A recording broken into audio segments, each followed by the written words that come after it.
Oh, no, so I got to ask the good question. How would the Boston Celtics of the 80s and the San Antonio Spurs runs have been if you put Big Three and you simultaneously put stuff up? I got to ask that because, Bird, McHale, and Parrish are considered the greatest front court ever. And then can you deal it with Duncan and Robinson, Ginobili, and Parker? Later, Kawhi. But what would I stick on? And all due respect to Bill Finch, but I'd rather talk about Casey Jones, who's an underrated brother who was the head coach when the Celtics made those real 80s runs. They won 2 rings with Casey, and they lost to the Lakers twice, I believe. So I think they won 3 straight years in the finals. Casey Jones never gets his due. Great player, great head coach, you know. But anyway, Dennis Johnson. I forgot. Let me throw Dennis Johnson in because Dennis Johnson, who Larry Bird called his best teammate, and Danny Ainge, who was feisty. So how would that have stacked against Greg Popovich and those Spurs and Duncan and them front court to front court? How do you break it down? How does Larry Bird and Tim Duncan cancel each other out? If you want to throw Bill Walton in the 86 run, which was a great regular season, they only lost 1 home game because I remember the old Celtics Garden. It was hard to win there.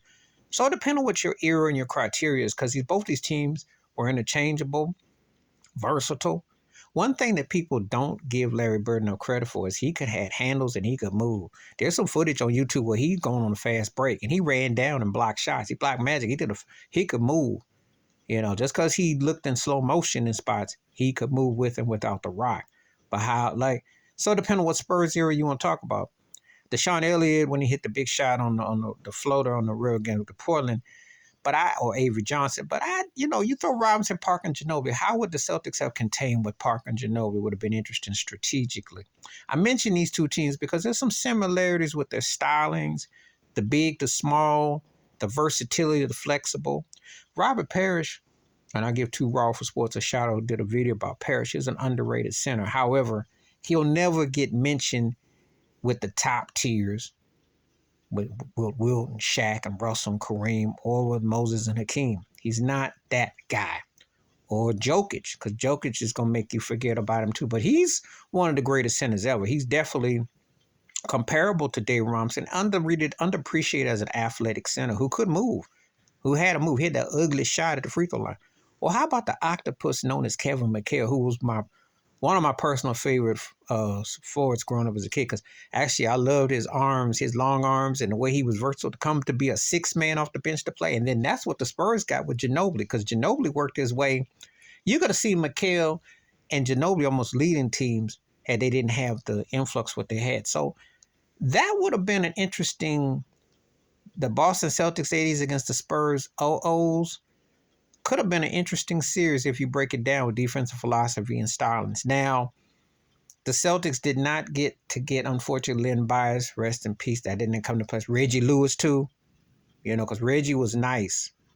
And he did a number on Michael Jordan, and people remember. That don't get talked about enough.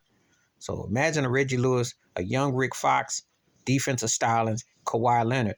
There's a lot of interesting combos with this situation that you could kind of explore if you were going to talk about 2 different championship teams from 2 different eras and the stylings, but yet and the drafting, both teams did a wonderful job. Obviously, Red Auerbach, one of the godfathers of that, and R.C. Buford with Spurs.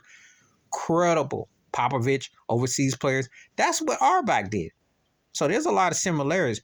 But if I had to weigh everything, I probably would take the Celtics in 7 if I had to pick. But it would have been a fascinating series. But what you say? We're going to go 80 Celtics against the Spurs 00s, mano a mano. What you got?